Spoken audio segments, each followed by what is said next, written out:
Halo sahabat sehat Panti Rapih, jumpa lagi dengan saya Jody Wisnu dalam program podcast Panti Rapih.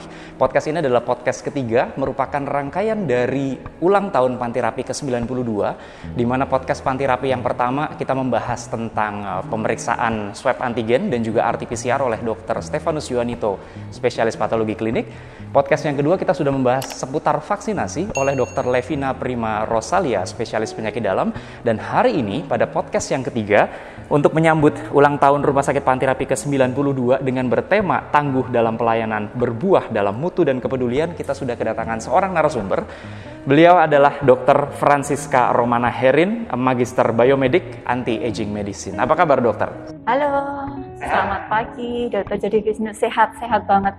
Oke, sahabat sehat Panti Rapih, Dr. Herin ini adalah seorang magister biomedik. Beliau ahli dalam bagian anti-aging medicine. Dan hari ini tema podcast kita adalah tentang mind, body, and spirit. Tapi sebelumnya kita mau dengar dulu nih Dr. Halo sahabat sehat Panti Herin. Rapih, Biasa disapa sebagai Dr. Herin dan kita sekarang sedang di klinik Katarina, dokter ya. Bisa tolong diperkenalkan dulu Dr. Herin pada sahabat sehat Panti Rapih. Klinik Katarina dan apa saja pelayanannya.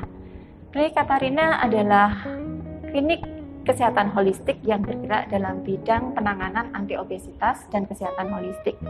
Pelayanannya meliputi penurunan berat badan, kemudian ada hipnoslimming, olahraga, dan kemudian pelayanan meditasi.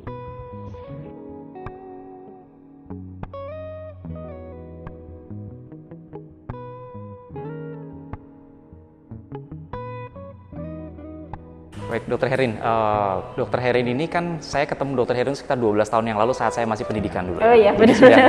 Dr. Herin ini sudah 12 tahun berkarya di Rumah Sakit Panti Rapih, kemudian ambil studi dan sekarang juga berkarya lebih ke arah memang mind, body, and spirit ya dok ya. Jadi ini menarik dok karena 3 podcast kita ya dalam rangka ulang tahun Panti Rapih ke-92. Kalau pertama kita kan sudah membahas tentang istilahnya tentang pemeriksaan laboratorium ya, swab test, kemudian RT-PCR.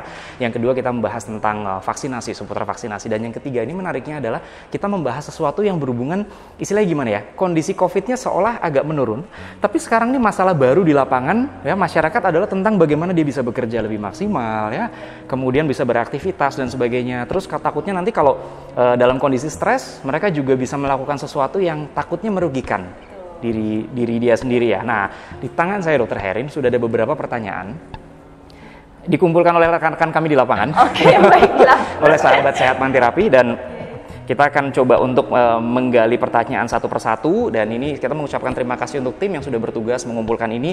Kami coding dan kami berikan beberapa pertanyaan di sini, nanti kita akan bahas. Tapi sebelum melakukan ke pertanyaan terus, jangan lupa like, comment, dan subscribe YouTube Rumah Sakit Panti Rapih untuk mendapatkan banyak sekali informasi dari kami. Jangan lupa klik loncengnya sehingga nanti jangan lupa Dr. Herin juga sudah subscribe ya. Oke. Baik, dokter, ada pertanyaan di teman-teman di lapangan. Mengapa berat badan saya cenderung naik di saat pandemi COVID-19? Silakan, Dok. Nah, di pandemi COVID-19 ini memang masalah obesitas meningkat dibandingkan sebelumnya.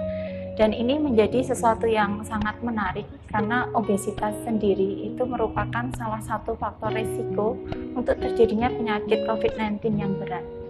Dan COVID-19 ini juga menimbulkan masalah kenaikan berat badan juga. Misalnya dok, pada waktu pasien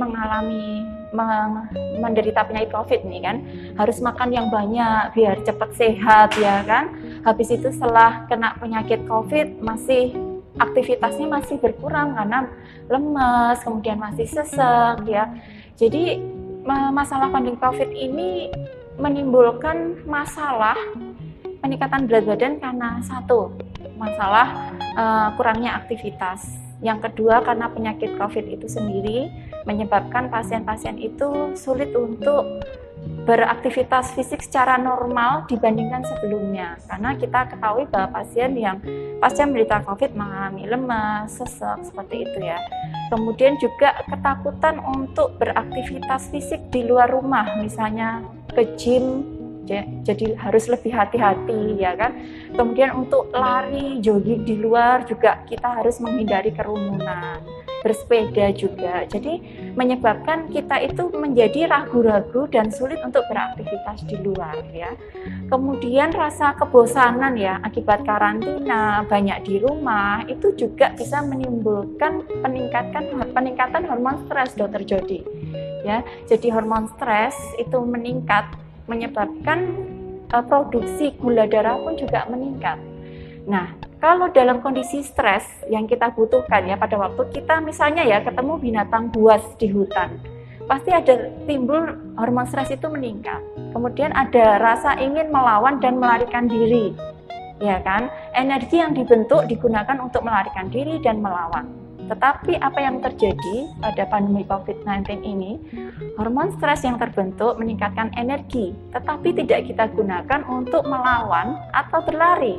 Akibatnya terjadi yang namanya surplus energi, ditambah dengan aktivitas fisik yang kurang.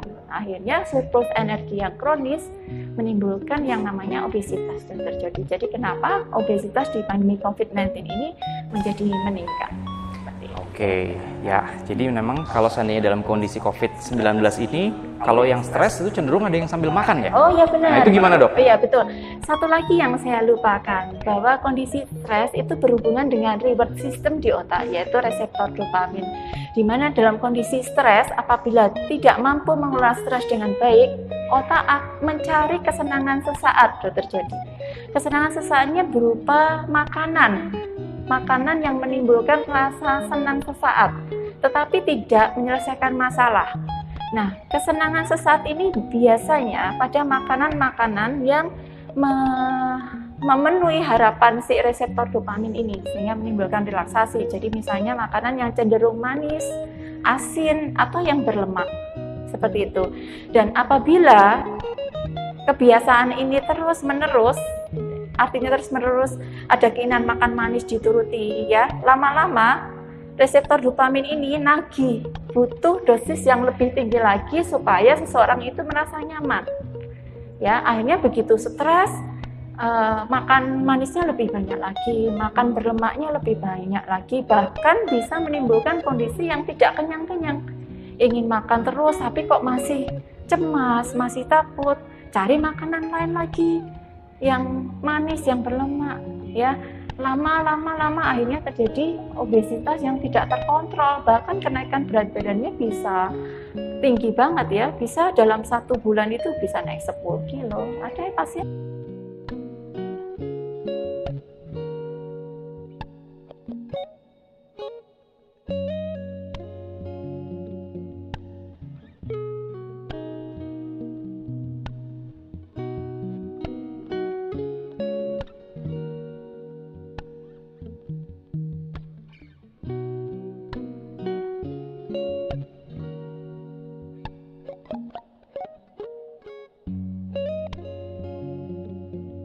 Jadi stresnya menimbun jus tanpa gula di rumah ya.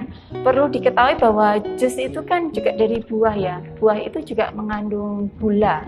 Gulanya fruktosa. Ya, mungkin kalau dibandingkan antara fruktosa dengan gula simple sugar, memang lebih bagus fruktosa. Tetapi yang namanya gula buah juga tidak boleh berlebihan.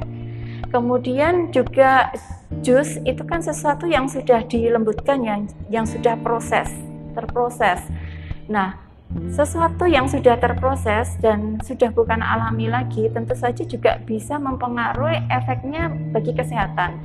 Jadi saya sarankan untuk makan buah jangan di jus, tapi lebih baik makan buah utuh, dikupas, dipotong, dikunyah. Itu bisa menimbulkan efek kesehatan yang lebih baik dan rasa puas yang lebih besar dalam kita makan.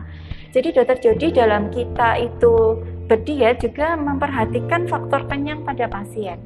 Pasien yang mendapat jus dengan pasien yang mendapat buah biasa itu lebih kenyang kalau makan buah biasa dibandingkan jus. Ya, dan nutrisinya juga lebih utuh gitu. Dan misalnya minum jus berlebihan pun juga tidak baik karena itu juga tetap gula ya. Jadi gula fruktosa dan gula sederhana itu berbeda. Kalau gula fruktosa yang dari buah itu dia di lever ya. Jadi kalau berlebihan juga bisa menyebabkan masalah juga di sel-sel di lever. Jadi sensitivitas insulinnya juga bisa menurun. Jadi ya meskipun buah ya tetap jumlahnya juga perlu diatur, tidak kemudian menjadi buah terus ya tanpa komposisi makanan yang lebih lengkap seperti protein dan lemak sehatnya juga harus diperhatikan. Oke, jadi istilahnya buahnya dikupas ya, terus kemudian dipilih yang baik, yang mana kemudian dikupas, kemudian baru kita makan langsung, tidak perlu di-jus, nggak apa-apa ya. Jadi mesti dikupas dulu buahnya, jangan lupa ya. Minum jus boleh dalam sehari beberapa kali, mungkin 2-3 kali, tetapi perlu diperhatikan komposisi hariannya, jangan sampai karbohidratnya berlebihan dibandingkan protein dan lemaknya, dan kebutuhan kalori dalam satu hari juga tetap harus diperhatikan gitu, Dokter. Jadi memang sebetulnya itu kan sesuatu yang sangat luas ya. Jadi dalam arti kata, sahabat sehat Panterapi, kita harapkan juga kalau memang membutuhkan informasi yang lebih lanjut tentang buah apa yang bisa dimakan, kemudian catatan dari kalori, jumlah dan yang lain-lain, juga bisa menghubungi Rumah Sakit Panterapi di Klinik Katarina ya. Jadi bisa lebih holistik nanti, jangan sampai semuanya dimakan, akhirnya yang penting nggak dimakan, cuma yang enak aja yang dimakan. Betul. Takutnya. Terus satu lagi gimana? Yang kita mau bicarakan mengenai jus itu tidak harus dari buah saja ya, tapi bisa dibuat mixed protein. Jadi biar rasa kenyangnya lebih lama, jadi nggak pengen makan terus. Misalnya gimana? Misalnya ditambah dengan protein itu bisa dari putih telur loh, Dokter. Putih telur atau susu skim atau yogurt rendah lemak, kemudian ditambah jus sayur, kemudian ada chia seed, kemudian mungkin biji almond dan lain sebagainya. Jadi selain rasanya lebih enak, juga kenyangnya lebih lama. Jadi kita nggak cepet pengen ngemil atau pengen cari-cari makanan yang tidak sehat. Oke, jadi sebenarnya ada banyak di sekitar kita yang simple ya. Cuma kadang-kadang karena ketidaktahuan kita lebih memilih yang lebih mudah buat kita. Iya. Tapi ternyata takutnya nggak bersahabat buat badan kita sendiri gitu ya. Oke. Nah, dokter, ada pertanyaan kedua nih di lapangan. Ini menarik sekali. Selama pandemi, saya cenderung mudah emosi dan sampai sekarang mudah cemas. Masalahnya cemasnya tanpa sebab. Bisa nggak dok kira-kira dibantu? Nah, kalau sudah cemas tanpa sebab, berarti itu terjadi autopilot. Jadi pusat amigdala, pusat emosi mengambil alih kita. Jadi kita diambil alih oleh emosi kita. Padahal kita ini dianugerahi oleh Tuhan, itu otak itu ada otak frontal ya, yang bisa, ya otak bagian depan ini adalah yang membantu kita untuk mengatur ini otak purba kita supaya tidak jalan semaunya. Ya, sebetulnya rasa cemas, rasa takut itu kita butuhkan untuk melindungi kita terhadap dunia luar kita. Misalnya, kalau kita tidak ada rasa takut, maka adanya hukum undang-undang tidak dipatuhi, ya kan? Tidak ada rasa cemas, maka kalau kita ujian mungkin kita tidak belajar, gitu ya. Kita butuh ya, cuman kalau kita tidak mampu untuk mengelola rasa cemas, rasa takut ini, jadinya akan mengganggu. Hidup kita menjadi autopilot. Ya, dapat masalah sedikit ya gampang cemas ya, itu karena kita tidak mindful, kita tidak in the present gitu. Kita pikiran kita tergelincir di masa depan, kemudian kita juga tergelincir di masa lalu, merasa penyesalan dan lain sebagainya. Jadi kenapa di pandemi COVID-19 ini lebih mudah merasa cemas, karena stresornya memang besar COVID ini, dan manusia itu belum punya pengalaman sebelumnya untuk mengenai virus ini. Jadi yang menyebabkan manusia sekarang itu banyak mengalami stres karena tingkat stres dari dunia luar itu ya, dari berita ya kan, beritanya entah dari televisi, dari radio, atau di zaman dulu radio, kemudian mungkin dari Twitter, dari ya berita-berita di luar. Ya, kemudian kita juga terdistraksi dengan kesibukan, jadi waktu untuk me time kita terhadap diri kita, mengenali diri kita sendiri juga kurang. Ya, akhirnya begitu banyaknya berita buruk itu di luar, sedangkan internali kita belum siap, ya kan? Jadi bebannya di luar itu mungkin sekarang skalanya 10 udah terjadi, bisa jadi internal kita kaget kan ya, masih 3, ya. Jadi rasa takut kita yang di amigdala ini begitu mendominasi kita. Nah, bagaimana caranya adalah kita meningkatkan yang dari 3 ini paling tidak mendekati 10 lah, ya kan?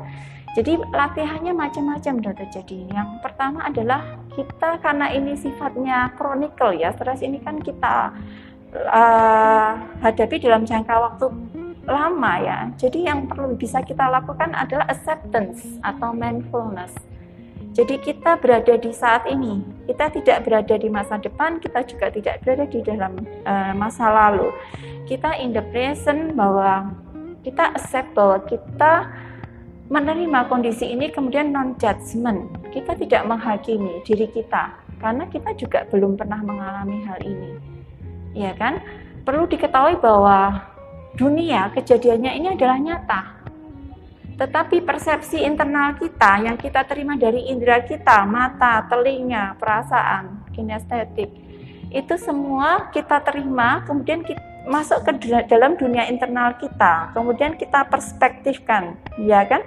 Dan perspektif kita sifatnya subjektif, berdasarkan memori-memori yang kita terima pada masa lalu, ya kan?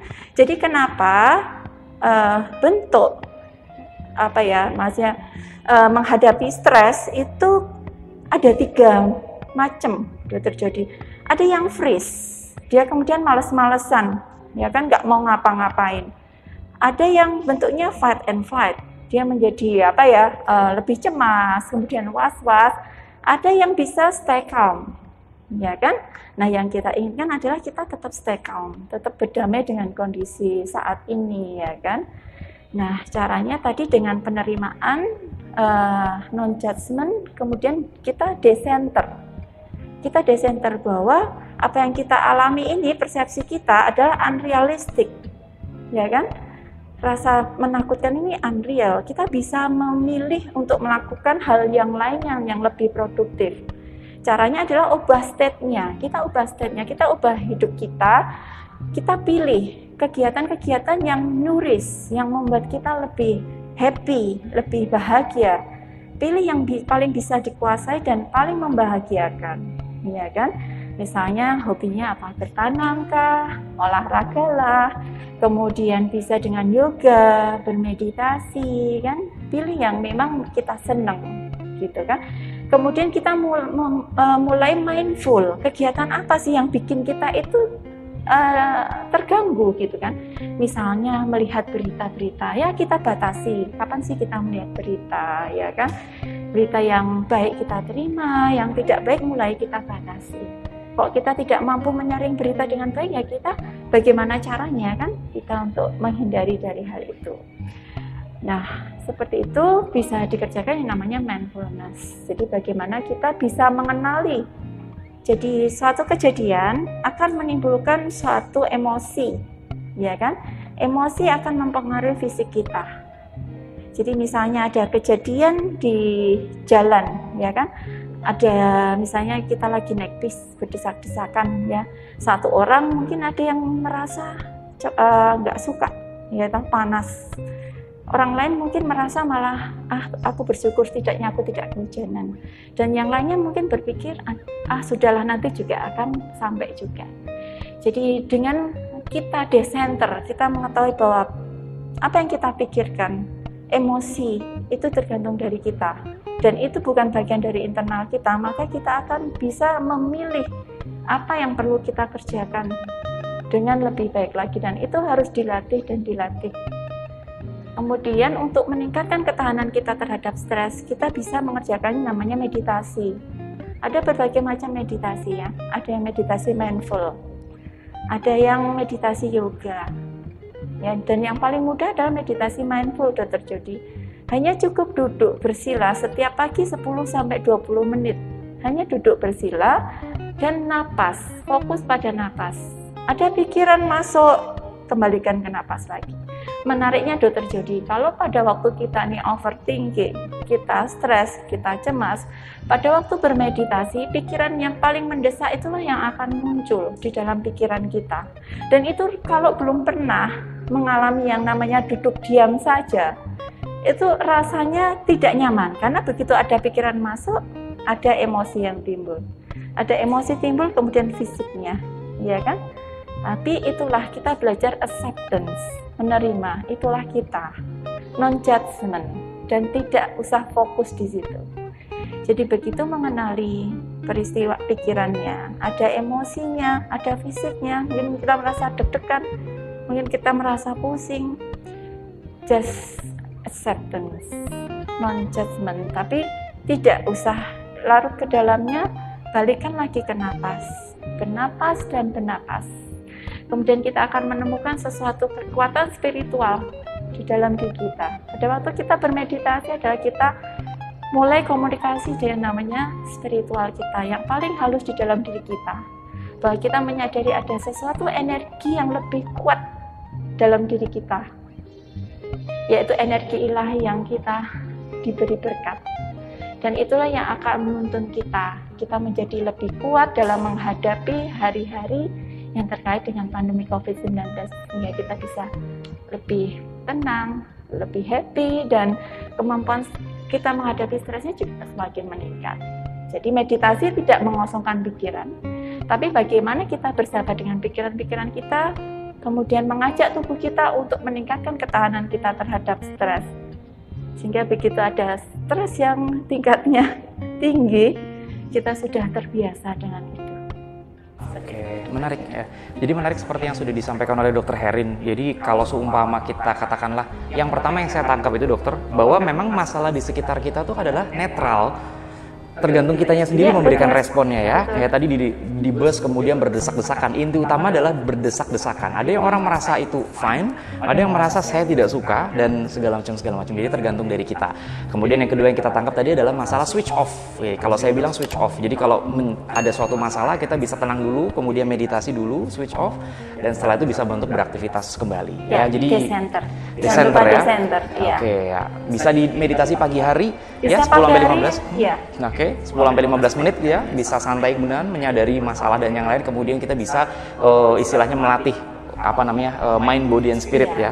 Saran saya mungkin tidak meditasi sebelum tidur, karena kalau saya meditasi sebelum tidur, meditasi saya 8 jam dok jadinya, alias ketiduran. Oke, dokter, ini ada pertanyaan berikutnya dok. Ini apakah arti kesehatan holistik dok? Dan bagaimana konsep itu bisa berperan dalam pandemi COVID-19? Silakan dok. Oke, kesehatan holistik. Jadi karena manusia terdiri atas mind, body, and soul, tentu saja bahwa dalam mengobati suatu penyakit, kita tidak hanya berfokus pada fisik aja, tapi juga pikiran dan spirit.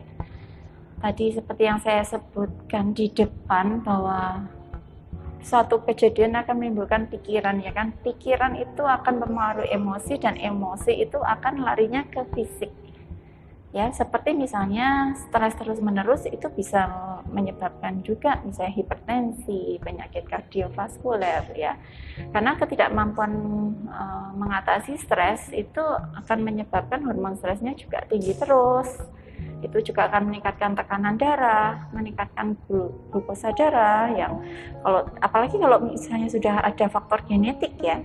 Masalah itu akan cepat sekali menimbulkan penyakit kronis, misalnya menjadi diabetes, hipertensi, kemudian komplikasinya misalnya penyakit jantung koroner, ya kan, kemudian kardiomiopati atau lemah jantung. Itu bisa terjadi karena yang namanya stres yang kronis yang kita tidak bisa mengatasinya, ya kan. Jadi pikiran kemudian bermanifestasi ke tubuh. Nah, bagaimana tubuh bermanifestasi ke pikiran? Misalnya ya, pada pasien-pasien penderita kanker, ya, dispepsia kronis, sangat terganggu sekali dengan kondisinya ya. Mungkin merasa sendiri, merasa putus asa, merasa tidak dipahami. Aku inginnya seperti ini, tapi orang lain menginginkan hal lain sebaliknya. Jadi serasa tidak memiliki hak atas tubuhnya, ya kan? Sehingga itu juga menyebabkan gangguan terhadap keberhasilan pengobatan. Pasien menjadi tidak ingin diobati A, pengennya ke alternatif, karena mungkin kalau di alternatif mungkin merasa lebih human gitu ya, mungkin kalau padahal alternatif juga tidak bukan jalan keluar terbaik juga, karena namanya herbal kan belum terstandar dan belum diketahui efeknya seperti apa. Tapi itulah rasa putus asa sering membawa pasien itu menjadi tidak memilih yang mungkin menurut kita itu yang terbaik ya.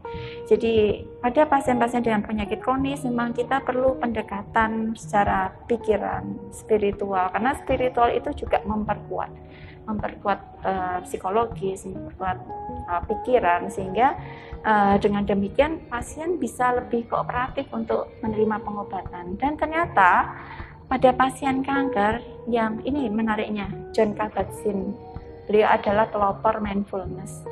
Jadi dengan meditasi, mindfulness, penderita yang mengalami nyeri kanker bahkan bisa menerima nyerinya itu, dan kebutuhannya mendapatkan perda nyeri jauh banget dibandingkan mereka yang tidak melakukan mindfulness atau meditasi.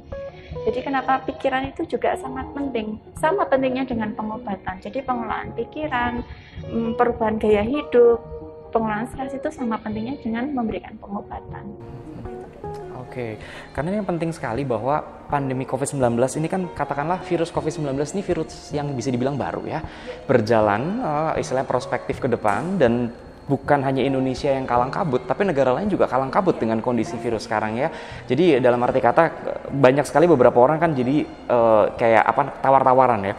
Wah, kalau luar negeri kan sudah begini, kenapa Indonesia masih begini dan segala macam. Akhirnya dengan mereka mencari-cari sesuatu yang seperti itu, faktor stresnya pun bisa lebih tinggi ya. Akhirnya tidak bisa menerima kenyataan apa yang ada di sini. Iya, padahal kita hidup di dunia ini kan artinya kita tidak bisa memilih kan, ya kan. Ada satu saat kondisi yang kita tidak bisa menghindari. Seperti saat ini kita tidak bisa menghindari, kita seperti ada dalam badai, ya kan. Tapi yakinlah bahwa dengan kita bisa berdamai dengan diri sendiri, berdamai dengan keadaan, setelah selesai ini kita akan menjadi pribadi yang lebih kuat. Betul. Selalu harus bisa melihat sisi positif dari Oke, ya, bangsa yang lebih besar ya, kita satu Indonesia. Oke, dokter, ini ada pertanyaan dokter. Mohon tips untuk semangat bekerja dalam menghadapi pandemi yang belum berujung. Semangat bekerja nih dok. Ya. Semangat bekerja itu adalah pilihan tadi ya, bagaimana kita menghadapi pandemi COVID-19 ini dengan penerimaan, non-judgment, kemudian desenterisasi. Supaya kita lebih semangat, kita harus mengubah brainstem. Saya bilang brainstem ya. Brainstem adalah sesuatu yang membuat kita itu terluka, membuat kita stres ya dengan berita-berita. Kita harus mengubahnya dengan golden stem. Golden stem itu adalah satu kegiatan positif yang harus kita isi terus-menerus ya. Misalnya dengan tadi kita bergaul dengan orang-orang yang positif ya, gratitude ya, dengan bermeditasi itu kita juga gratitude sudah terjadi. Kita gratitude, kita membayangkan orang-orang yang kita sayangi dan yang akan kita doakan, kemudian memberikan blessing. Ya, memberikan blessing setiap pagi, memberikan blessing, setelah memberikan blessing kita memberikan afirmasi pada diri kita sendiri bahwa ada kekuatan yang lebih besar dalam diri kita, kekuatan spiritualitas kita yang akan membawa kita melalui hari-hari ini dengan jauh lebih baik daripada yang kemarin. Itu harus kita tanamkan. Rasa syukur, rasa gratitude yang besar, kemudian blessing, kemudian kita percaya bahwa ada kekuatan yang lebih besar, kemudian kita fokus pada tujuan kita, goals. Jangan menunggu yang namanya motivasi, itu tidak akan ada. Tapi begitu kita memiliki goals, kita memiliki niat bahwa kita harus menuju ke sana, maka energi dan fokus akan mengikuti. Jadi setiap pagi selain meditasi kita afirmasi bahwa kita hari ini akan memberikan yang terbaik, kita akan bekerja yang lebih baik untuk diri kita, keluarga kita, dan juga bangsa kita. Jadi setiap hari terus-menerus lakukan, kita isi golden stem kita, golden stem terus ya. Kemudian itu akan menggeser amigdala kita. Ya, amigdala kita akan tergeser dan kita tidak autopilot. Kita akan mengambil alih hidup kita, bukan orang lain. Apapun yang terjadi kita bertanggung jawab atas diri kita sendiri, bukan orang lain. Situasi kita tidak bisa mengendalikan, tapi kita bisa bertanggung jawab, kita bisa ambil alih dalam hidup kita sendiri. Tapi juga ada caranya seperti itu. Jadi afirmasi positif, goals hari ini apa, mindful bahwa apa yang kita kerjakan hari ini akan mempengaruhi kita 5 tahun yang akan datang. Tetapi kalau kita tidak mindful, kita autopilot, kita mendengarkan rasa cemas kita, apa yang akan dikatakan kita 5 tahun yang akan datang? Apakah akan berterima kasih dengan kita? Kan enggak. Jadi kita harus selalu ingat kita bahwa di depan kita masih ada harapan, dan harapan itu yang akan membuat kita untuk tetap bersemangat. Luar biasa. Jadi prinsipnya adalah sahabat sehat Panterapi, kita tidak bisa mengatur arah mata angin, tapi kita bisa menyesuaikan layar untuk mencapai tujuan. Gitu ya, kira-kira. Oke. Ini memang luar biasa kata-kata hari ini. Teman-teman kita jadi harus ikut semangat, karena masalahnya dokter ini kan masing-masing dari sahabat sehat Panterapi kita harapkan mereka punya goal ya, satu persatu ya. Jadi kalau ada goal, kita bisa fokus ke goal itu. Harapannya adalah kita bisa menyesuaikan layar tadi untuk bisa mencapai ke tujuan. Ya. Terutama untuk masa pandemi COVID-19 ini, supaya kita itu bisa mencapai goals kita, cita-cita kita, tentu kita harus selalu sehat kan, dokter. Jadi ya, jadi mesti meningkatkan imunitas kita, menjaga kebugaran, menjaga berat badan supaya tetap ideal.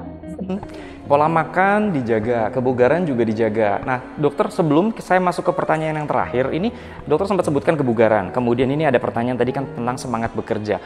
Jadi sebenarnya kebugaran yang model gimana tuh yang bisa diaplikasikan dalam kondisi pandemi COVID-19 ini? Yang aman, yang nyaman, bisa dilakukan di rumah dan yang lain? Monggo. Kalau untuk kebugaran, memang ya kebugaran itu setiap orang berbeda-beda. Yang di klinik Katarina dulu contohnya ya terjadi, kalau pada pasien obesitas itu kan kita kategorinya ada yang obesitas level 1, level 2 ya, tergantung dari berat badan dan tinggi badannya. Nah, kebugarannya pun berbeda-beda, tidak bisa sama. Kalau di tempat kami, kita tes kebugaran dulu nih dokter Jody. Kita tes kebugaran, seberapa besar sih kemampuan kardiovaskulernya untuk menerima olahraga. Ya, itu ukurannya dalam bentuk METS. Misalnya kalau METS di bawah 3 itu hanya bisa jalan kaki atau gitu, atau aktivitas harian diperbanyak, atau yang 3 sampai 6 itu pilihannya jauh lebih banyak, misalnya jogging kecil-kecil, bisa jalan cepat, bisa berenang dan lain sebagainya. Dan intinya sih untuk berolahraga pada pasien obesitas memang perlu suatu kalau saya bilang perlu konsultasi ya, apalagi mungkin pada pasien obesitas juga ada penyakit lainnya, misalnya darah tinggi, jantung dan lain sebagainya, dan itu perlu didampingi karena bagaimanapun juga tetap harus bugar kan, jadi tetap olahraga. Kemudian untuk para sahabat sehat Panterapi, kalau ingin berolahraga yang sehat, memang untuk kebugaran kardiovaskuler ada syaratnya dokter Jody. Itu olahraga endurance 150 sampai 300 menit per minggu ditambah 2 kali kekuatan otot. 2 kali kekuatan otot cukup 15 sampai 20 menit aja. Misalnya bisa pakai berat badan sendiri, pakai dumbbell gitu. Oke, ya. Berat badan sendiri bukan berat badan orang lain. Iya. Maksudnya pakai berat. Jadi intinya adalah gimana supaya kita bisa tetap menjaga protokol kesehatan. Seperti hari ini kami melakukan podcast di klinik Katarina Rumah Sakit Panterapi juga dengan protokol kesehatan. Dan masalahnya dok, sekarang mungkin sahabat sehat Panterapi mau tahu kenapa kita pakai kaos ini dok.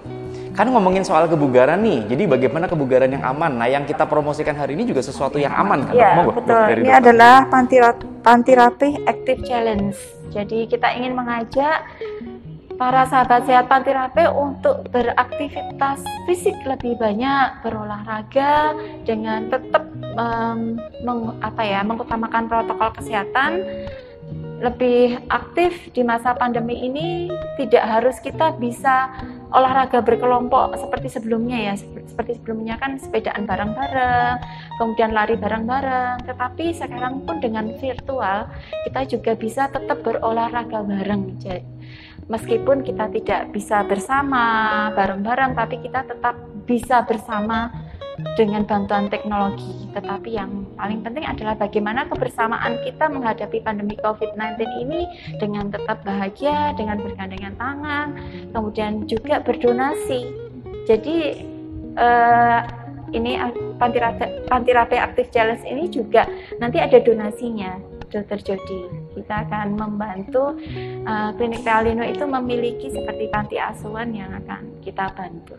Jadi dalam kondisi pandemi, meskipun kita dalam kondisi yang dalam tanda kutip agak sulit ya, kondisi sekarang ini nggak mudah, tapi tetap kita diharapkan dari Rumah Sakit Pantirapi juga menggerakkan hati sahabat sehat Pantirapi juga supaya bisa berdonasi. Satu, berdonasi, kedua tetap sehat ya, karena nanti lombanya secara virtual. Bagaimana cara lomba virtual dan yang lain-lain, follow akun Instagram RS Pantirapi Yogyakarta dan juga subscribe channel YouTube RS Pantirapi Yogyakarta, karena nanti supaya kita bisa melihat lomba apa yang akan diadakan dan juga bisa saling berbagi satu dengan yang lainnya. Nah, dokter, untuk pertanyaan terakhir dari rekan-rekan yang dikumpulkan di lapangan, dokter, bagaimana konsep hidup berdampingan dengan COVID-19 ini bisa dimaknai? Oke, konsep berdampingan dengan COVID-19 ya itu memang harus dan sangat perlu kita lakukan. Yang pertama, jelas kita ini ya protokol kesehatan ya 5M itu penting, dan bagaimana kita berusaha beradaptasi dengan lebih mindful ya, dengan melatih ketahanan kita dengan bermeditasi dan belajar untuk mengisi gold stem kita supaya otak purba ini tidak menjadi pengambil alih keputusan kita, tidak autopilot. Jadi dengan mindfulness, dengan menyadari, dengan penerimaan, kemudian non-judgment dan decenter, kita menjadi lebih banyak pilihan yang bisa kita kerjakan. Dengan tetap melihat bahwa kita harus bergerak ke depan, karena tanggung jawab masa depan kita adalah pada kita saat ini, bukan kita saat yang lalu, atau bahkan pikiran kita tergelincir yang ke masa depan yang bahkan kita belum tahu kejelasannya. Ya, hanya bergerak maju ke depan, lebih baik lagi gunakan masa pandemi ini sebagai suatu proses membersihkan diri, kita berpikiran berlatih untuk lebih positif lagi, kekuatan internal kita, sehingga kekuatan internal yang kuat pun akan tercermin dalam perbuatan dan aktivitas kita sehari-hari. Bagaimana kita berdamai dengan sahabat-sahabat kita, berdamai dengan kondisi ekonomi kita, ya kan? Karena toh semua ini akan berlalu. Itu sudah terjadi. Semoga semua berlalu. Yeah. By the way, ini kan klinik Katarina ya, kita bilang klinik obesitas ya. Tapi kalau pasien yang mungkin belum nyampe obesitas nih, baru overweight atau pengen gemukin badan, boleh nggak sih dok kesini? Caranya gimana? Silakan. Oke, sahabat sehat. Kalau di sini overweight udah bisa ya, overweight sudah bisa supaya tidak terjadi obesitas. Apalagi kalau overweightnya itu ternyata ada masalah juga obesitas sentral ya. Ada juga loh yang berat badannya normal tapi mengalami obesitas sentral, itu juga perlu ditangani gitu ya. Kemudian kalau untuk menggemukkan, kalau di sini kita masih lebih ke pengencangan ya, pengencangan, kemudian juga pengaturan pola makan diperbaiki ya, diperbaiki supaya lebih teratur, kalorinya terukur, dan kita juga bisa mengukur. Jadi yang paling penting dalam kita berdiet, dalam mengelola pola makan itu juga kita berlatih untuk mengukur. Berlatih untuk mengukur, berlatih untuk mindful apa yang kita makan, kemudian aktivitas kita apa. Kalau untuk kenaikan berat badan memang belum banyak pasiennya sudah terjadi, paling banyak memang untuk menurunkan berat badan dan untuk mencegah terjadinya penyakit kardiovaskuler. Dan untuk pelayanan yang akan datang kita ada dispepsia komprehensif. Jadi untuk dispepsia fungsional yang sangat mengganggu aktivitas pasien ya, bikin stressful, nggak bisa konsentrasi bekerja, cemas, apalagi kalau ada kondisi GERD gitu kan, pasti pikirannya kayak mau mati dan lain sebagainya, dan itu sangat mengganggu dan ternyata sangat mengganggu sekali. Dan dengan kita komprehensif dengan MBCT, Mindfulness Based Cognitive Therapy, dengan kita memperhatikan dietnya, jadi diet untuk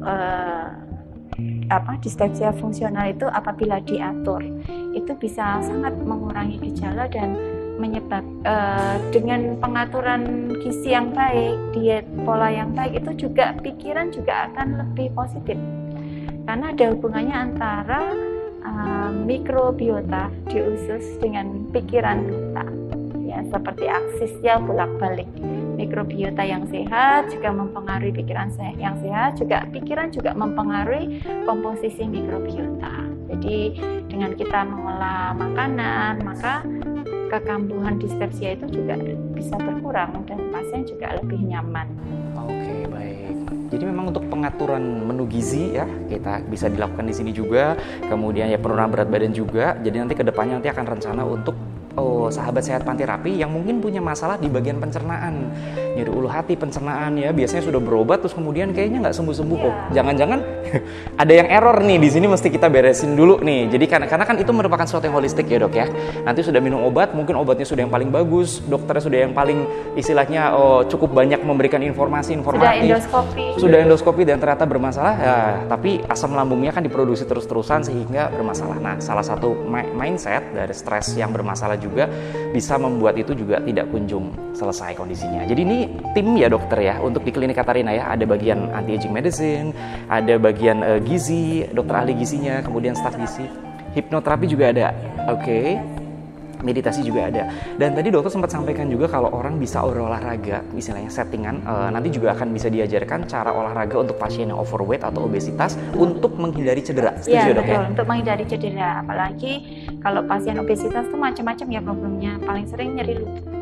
Nyeri lutut, namanya nyeri lutut tuh kan jadi pilihan olahraganya juga terbatas ya, juga ada nyeri punggung, juga ada yang kardiomiopati.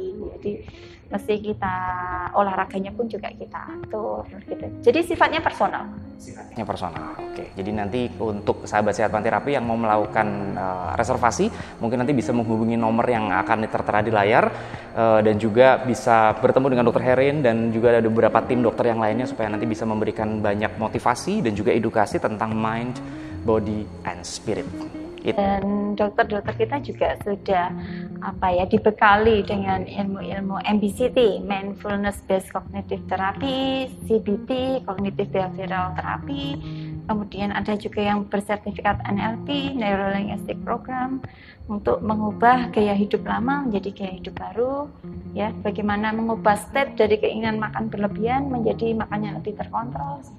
Oke, jadi meskipun kondisi dalam pandemi COVID-19, nah kita harapkan pandemi akan segera berakhir. Kita belum tahu kapan, tapi kita harapkan badan kita juga bukan menjadi bermasalah dengan kondisi COVID-19, tapi kita bisa tetap berjalan lurus ya, juga mengikuti berbagai program pemerintah, taat pada protokol kesehatan, dan juga supaya kita harapkan pandemi bisa segera berakhir. Gitu dokter ya. Oke, dari kami semua tim podcast dokter kita mengucapkan terima kasih ya, sudah banyak memberikan insight bagi sahabat sehat Panti Rapi. Semoga kita bisa jumpa lagi dalam podcast berikutnya.